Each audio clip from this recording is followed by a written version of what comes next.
का आपने प्रस्ताव जो दिया था आपका वो पास हुआ है आपकी मेहनत से। कब तक काम शुरू है, इसकी रूपरेखा क्या है? देखिए, इसकी रूपरेखा इस प्रकार से आप समझ सकते हैं कि आबादी बढ़ रही है। जो शहर है हमारा, वो सैकड़ों वर्ष पुराना है और इस पे यातायात की समस्या के विभिन्न तरीके और विभिन्न सामाजिक लोगों की आवाज़ें भी उठती हैं। तो इस पे मैं लंबे समय से काम कर रहा हूँ। इसी काम की एक श्रृंखला थी जब रेलवे के किनारे के रास्ते निकाले।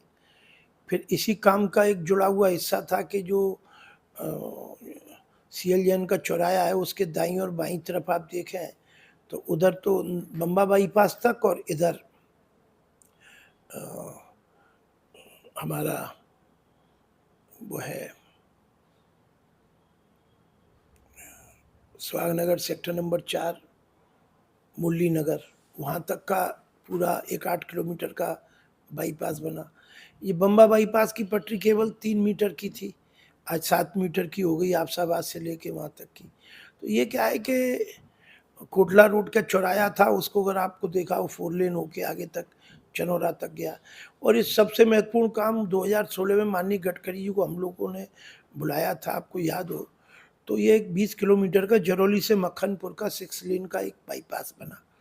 तो इससे क्या है, धीरे धीरे प्रेशर लोड कम हो, ऐसी हमारी चिंता थी। अब स्थिति ये हो गई है कि सुभाष तिराया जैन मंदिर का आप कभी भी आ जाओ या चले जाओ, रेड लाइट भी लग गई है जो आज लगना ज़रूरी भी है। सामने मेडिकल कॉलेज है, अंदर की तरफ जाओ तो नगर निगम है, स्टेशन रोड है, बस अड्डा है, मेन बाज़ार है। उसके बाद आप आगे चले जाओ तो बरी के नगले के चौराहे का क्या हालत है। उसके बाद आप और आगे चले जाओ तो जाटवपुर की पुलिया है। उसके बाद नैनी ग्लास का चौराहा है, ये सब परमानेंट जाम रहते हैं। और आने वाले दोनों तरफ गहरी आबादी है। आने वाले समय में और अधिक ये ट्रैफिक बढ़ना है और ट्रैफिक का लोड भी बढ़ना है, दुर्घटनाएं भी होती हैं, संभावनाएं भी बढ़ती हैं। तो इस कारण से लगातार हमारे दिमाग में ये बात थी कि यहाँ पर सुहागनगर से उठता हुआ सुभाष तिराहा सुहागनगर को नीचे ले लेगा।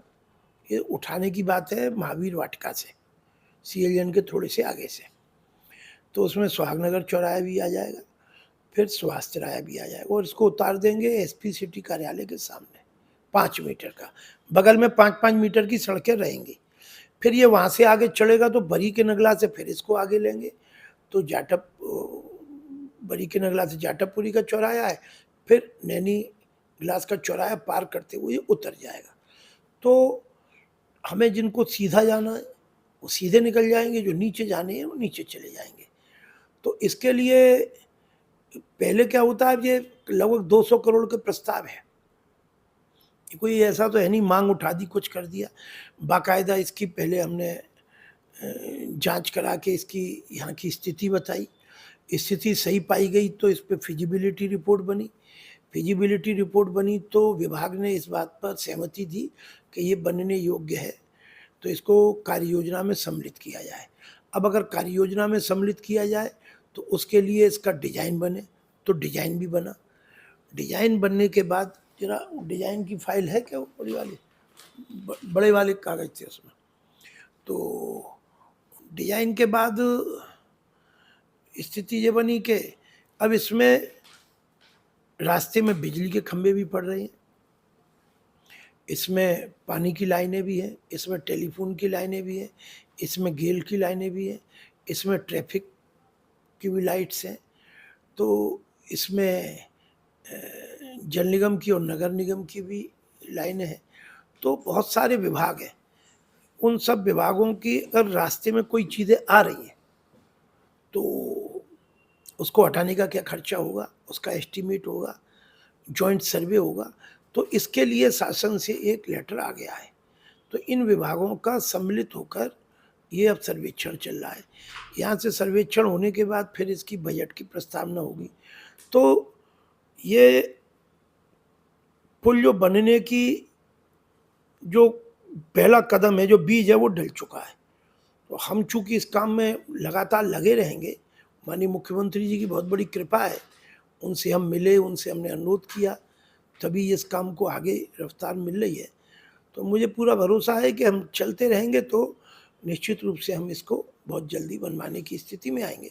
लेकिन चूंकि प्रोजेक्ट है इसकी, अभी इसकी सॉइल टेस्टिंग होगी, मैं ये बताना भूल गया, आज या कल में इसकी मिट्टी की भी चेकिंग होगी। तो ये सारी चीज़ें होकर मुझे पूरा विश्वास है कि फिरोजाबाद को, फिरोजाबाद के नागरिकों को एक बहुत बड़ी सुविधा की चीज़ मिलने जा रही है।